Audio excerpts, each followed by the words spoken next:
देश में one nation one education board, one nation one syllabus, one nation one curriculum लागू करने की मांग वाली पीआईएल पे कोर्ट में सुनवाई हुई है। हमने ये मांग किया है कि राइट टू एजुकेशन एक्ट को बदल के राइट टू इक्वल एजुकेशन बनाया जाए और पूरे देश में सिलेबस कॉमन किया जाए।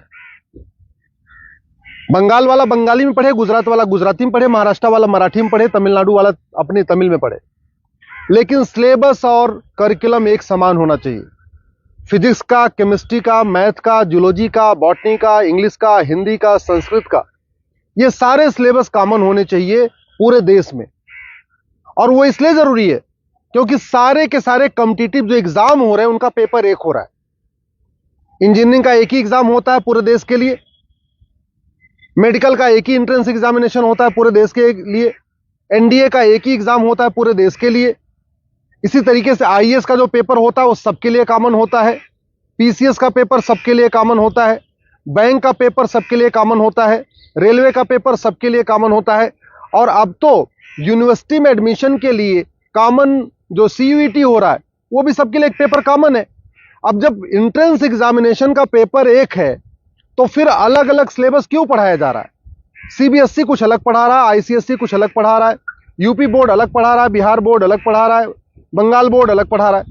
और सारी पढ़ाई करने के बाद जब बच्चा जाएगा एग्जाम देने, उसके लिए सबके लिए एक पेपर होगा। अगर पेपर सीबीएसई के पैटर्न पे सेट होता है तो बाकी स्टेट बोर्ड वालों को इक्वल अपॉर्चुनिटी नहीं मिलती। अगर जो एंट्रेंस एग्जामिनेशन का पेपर है इंजीनियरिंग का, मेडिकल का, एनडीए का, बैंक का, रेलवे का, अगर वो आईसीएसई बोर्ड के पैटर्न पे होता है तो सीबीएसई बोर्ड वालों को और बाकी स्टेट बोर्ड वालों को फिर इक्वल अपॉर्चुनिटी नहीं मिलती। राइट टू एजुकेशन हमारा फंडामेंटल राइट है, इसलिए हमने कोर्ट से ये कहा है कि आप केंद्र सरकार को निर्देश दीजिए, एनसीईआरटी को कहिए एक कॉमन सिलेबस, कॉमन करिकुलम तैयार करे। आज की डेट में जो नवोदय स्कूल है वो पूरे देश में उसका सिलेबस कॉमन है, जो आपका केंद्रीय विद्यालय है उसका सिलेबस भी कॉमन है। और अगर आप बाहर देखिए, अमेरिका में यूनिफॉर्म एजुकेशन है, चाइना में यूनिफॉर्म एजुकेशन है, फ्रांस में यूनिफॉर्म एजुकेशन है, जापान में यूनिफॉर्म एजुकेशन है, सिंगापुर में यूनिफॉर्म एजुकेशन है, रसिया में यूनिफॉर्म एजुकेशन है, दुनिया के कई देशों में यूनिफॉर्म एजुकेशन होता है, यानी सिलेबस करिकुलम सबका कॉमन होता है।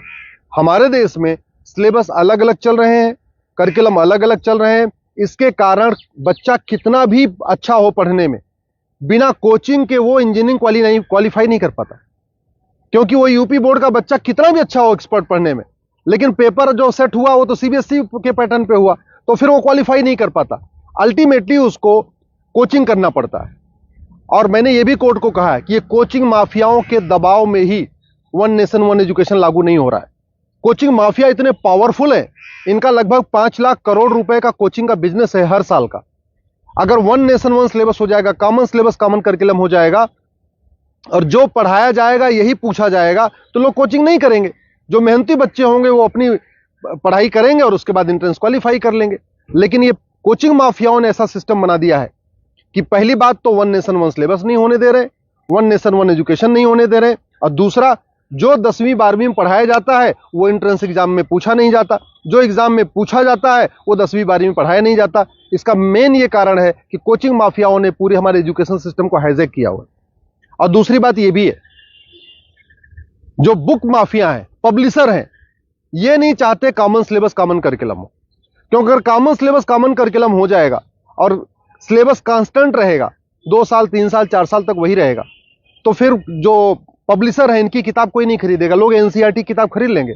जो एनसीईआरटी छापेगा अगर वही लोग किताब में स्कूल में चलाएंगे तो एनसीईआरटी किताब 100 रुपए की मिलती है, प्राइवेट पब्लिशर उसको 500-1000 रुपए की बेचते हैं। तो बुक माफिया नहीं चाहते कि कॉमन सिलेबस कॉमन करिकुलम हो, एनसीईआरटी किताब हर जगह लागू हो। कोचिंग माफिया नहीं चाहते यूनिफॉर्म सिलेबस हो, यूनिफॉर्म करिकुलम हो, वन नेशन वन सिलेबस हो। और स्कूल माफिया नहीं चाहते कि one nation one education board हो। सीबीएसई बोर्ड वाले चाहते हैं कि उनका सीबीएसई बोर्ड अलग से चलता रहे, जिससे उनकी दुकान चलती रहे। आईसीएसई बोर्ड वाले चाहते हैं कि उनकी दुकान अलग से चलती रहे। तो इसलिए ना सीबीएसई बोर्ड वाले चाहते हैं one nation one syllabus, one nation one education board हो, ना आईसीएसई बोर्ड वाले चाहते हैं। और इसका नतीजा ये हो रहा है कि आम जनता, आम बच्चा पिस रहा है इस पूरे माफिया राज में। इसलिए मैं कोर्ट से निवेदन किया है। कोर्ट ने केंद्र सरकार के शिक्षा मंत्रालय को और कानून मंत्रालय को 4 हफ्ते के अंदर जवाब दाखिल करने के लिए कहा है। एनसीईआरटी, सीबीएसई बोर्ड और आईसीएसई बोर्ड को बोला है 4 हफ्ते के अंदर जवाब दाखिल करिए। दिल्ली सरकार को भी बोला है कि आप भी अपना स्टैंड क्लियर करिए, आप क्या चाहते हैं, आप one nation one syllabus, one nation one curriculum चाहते हैं या नहीं चाहते, आप one nation one education board चाहते नहीं चाहते। और 4 हफ्ते के बाद जवाब आ जाएगा, फिर